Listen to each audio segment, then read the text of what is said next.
Please subscribe Tito Manny Vlog.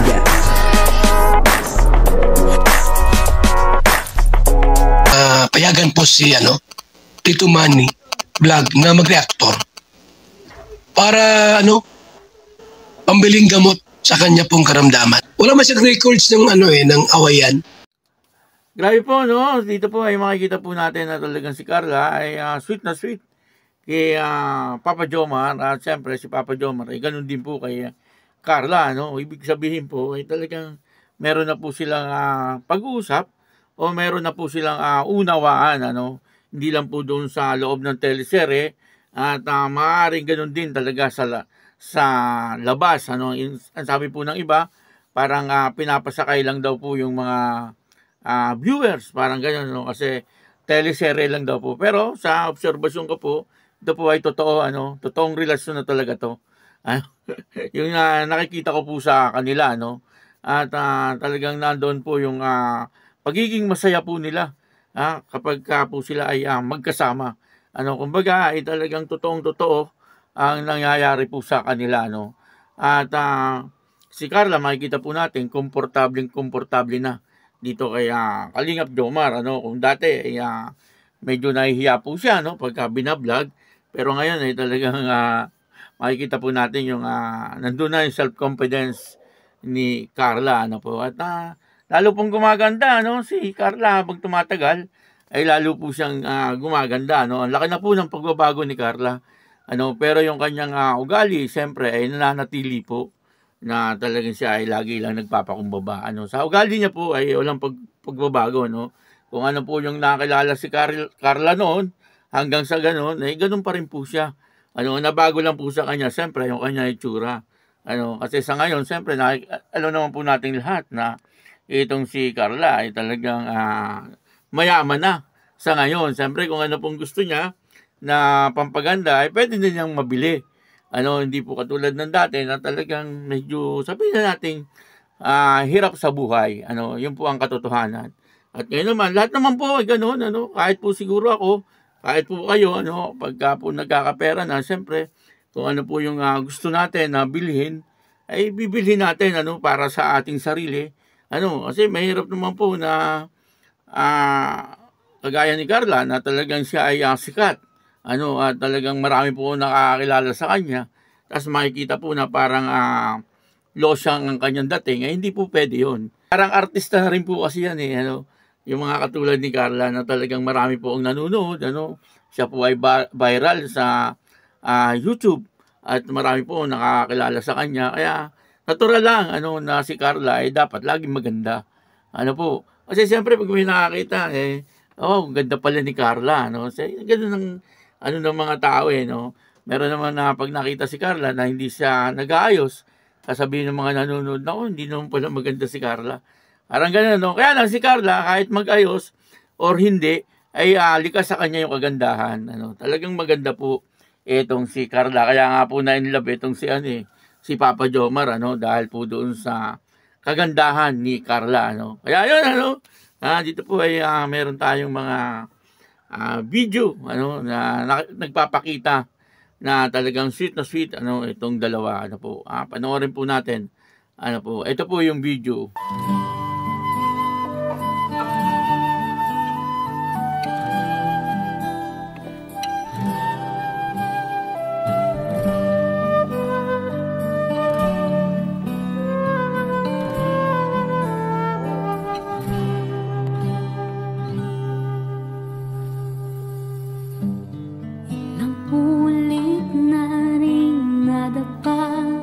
At ang sugat di lang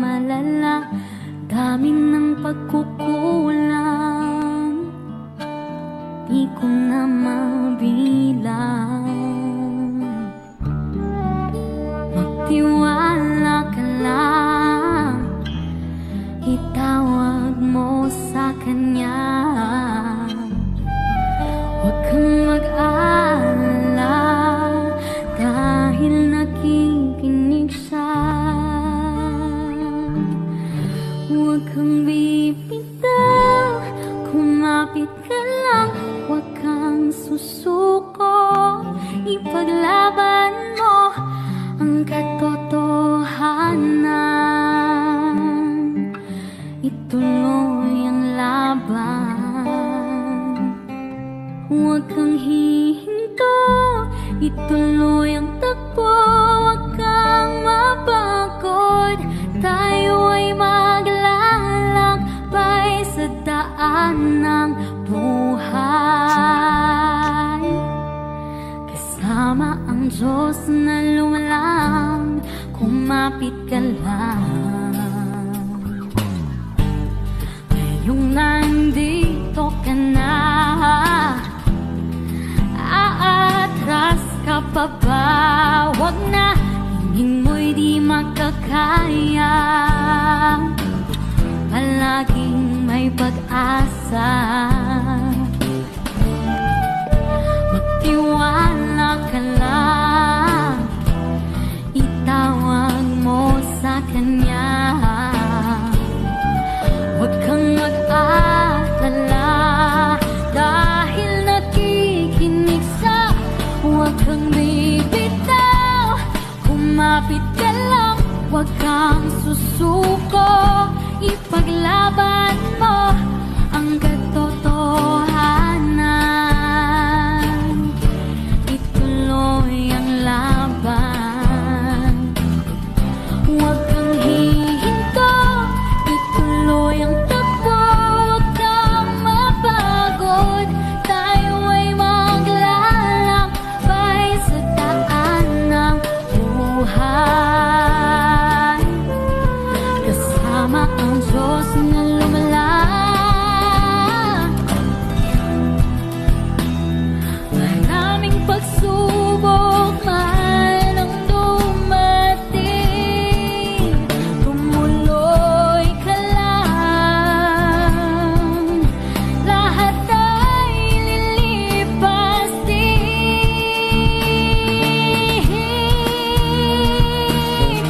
Huwag kang bibitaw, kumapit ka lang. Huwag kang susuko, ipaglaban mo ang katotohanan. Ituloy ang laban, huwag kang hihinto, ituloy ang takbo, huwag kang mapagod. Tayo ay maglalakbay sa daan ng buhay. Kasama ang Diyos na lumalang, kumapit ka lang.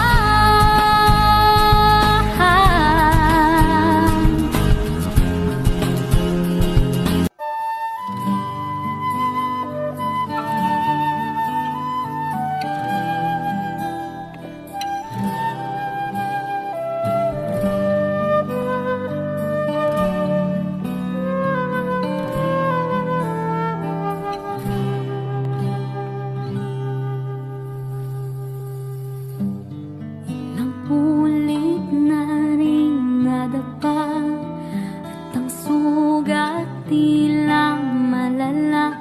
Dami ng pagkukulang, di ko na mabilang.